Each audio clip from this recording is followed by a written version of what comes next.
جی اس وقت ہمارے ساتھ عیدگاہ شریف کے سجادہ نشین صاحبزادہ حسان حسیب الرحمان موجود ہیں. انہوں نے ابھی تھوڑی دیر پہلے بریڈ فورڈ میں ایک خطاب کیا جس میں انہوں نے مسلمانوں کو اور طالبان کا جو کنیکشن ہے اس میں بتایا ہے کہ مسلمان جو ہے جو وہ کتوں سے بھی پیار کرتا ہے اور حضور کی یہی تعلیمات ہے کہ انسان سے بھی پیار کرو اور جانوروں سے بھی کرو. آپ آج کل کے جو موجودہ حالات ہیں جس میں مسلمان جو ہے پوری دنیا میں جو ہے ان کو دبایا جا رہا ہے اور کہیں بھی کسی قسم کا بھی انسیڈنٹ ہوتا ہے تو اس میں مسلمانوں کو بلیم کیا جاتا ہے.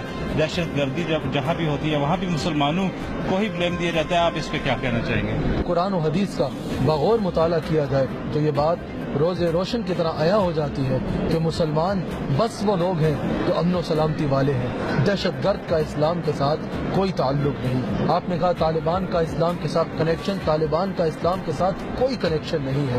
طالبان ان کا عقیدہ ہی جو ہے وہ کفر کا عقیدہ ہے. وہ یہ کہہ رہے ہیں، ان کا کہنا یہ ہے کہ کسی بھی انسان کو مار دیا جائے، کسی بھی انسان کا ناحق قتل کر دیا جائے تو یہ جنت کا رستہ ہے. مار دو لوگوں کو جا کے تم جنت میں چلے جاؤ گے. حالانکہ قرآن کریم میں اللہ کریم نے کسی ایک انسان کا بھی ناحق قتل جو ہے اس کو منع فرمایا ہے، حرام فرمایا ہے. تو یہ شریعت کا قانون ہے. جو قرآن کے حرام کردہ چیز کو حلال کہے وہ دائرہ اسلام سے خارج ہو جاتا ہے. یہ طالبان کہتے ہیں ہم پاکستان میں یہ سب دھماکے کرتے ہیں اور کہتے ہیں کہ ہم یہ اس لیے کر رہے ہیں، ہم یہاں شریعت کا نفاذ کرنا چاہ رہے ہیں. اللہ کے بندو، تم خود شریعت محمدی سے خارج ہو، تمہارا شریعت محمدی سے کوئی تعلق نہیں ہے.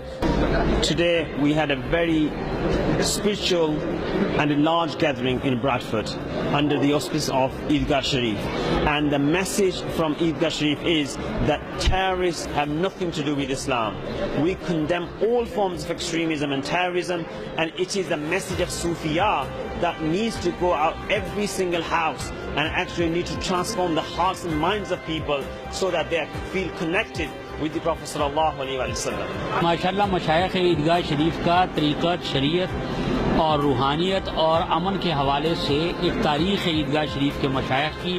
اور آج سرزمین برطانیہ میں یہ فقید المثال روحانی امن، محبت اور عالمی بھائی چارے پر مبنی جو پروگرام ہوا، جس میں نہ صرف علماء کرام نے بلکہ مختلف قومیتوں سے تعلق رکھنے والے سرکردہ رہنماؤں نے شرکت کی، جس میں پولیس کے احباب بھی تھے، ریاستی اداروں کے احباب بھی تھے.